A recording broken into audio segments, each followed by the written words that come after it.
Today we are going to have a discussion on one of the important aspects of object-oriented programming, that is inheritance.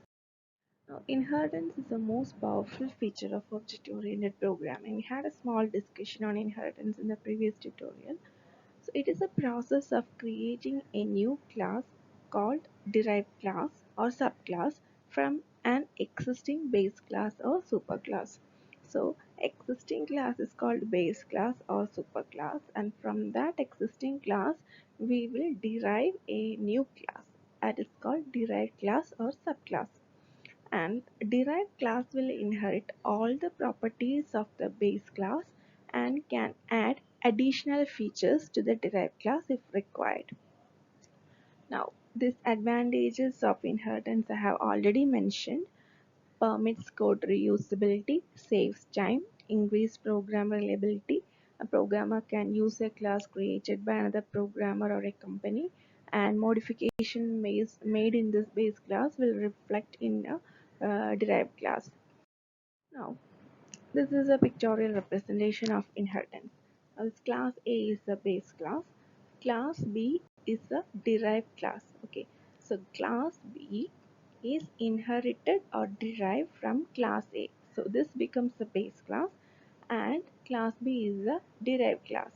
Now I have another class C which is derived from class B. So class C is the derived class of B, and class B is the what? Base class of this C. Okay. We will see which are the different types of inheritance. This is an important essay. So first one is single inheritance. So when a class is inherited from a single base class, it is called single inheritance. I have a class X and Y. See, this class Y is inherited from a single class X. So that is called single inheritance.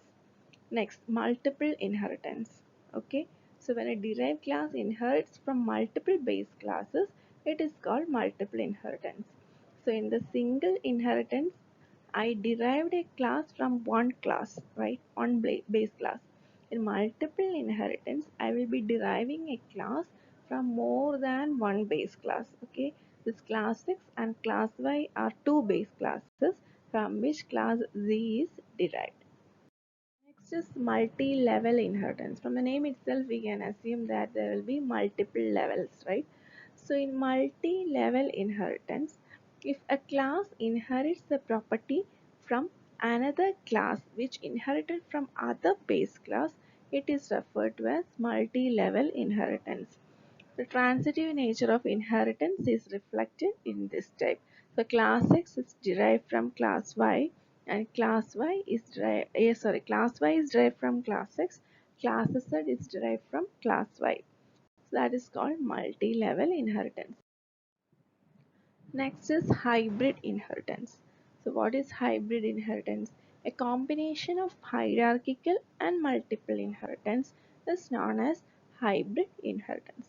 So this you can see what multiple inheritance, and here you can see hierarchical inheritance. So a combination forms hybrid inheritance. Next, a derived class inherits all members of base class, but the class can access only non-private members of base class directly. Okay, so when I am deriving a class from another base class, only the non-private members will become members directly. So this shows, the table shows the modes of inheritance. So I have three types of modes, right? Public, private, and protected.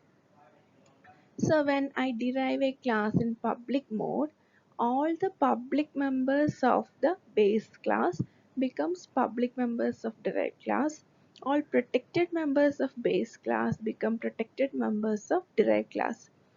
Similarly, when I inherit a new class from private mode, using private mode, all public members and protected members of base class will become private members of the derived class.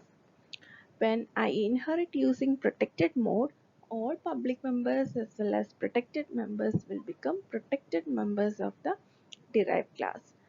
But The private members cannot be accessed directly in all the three modes. That is what specified here. A derived class inherits all the members of base class, but derived class can access only non-private members of base class. So hope you have understood the concept of inheritance.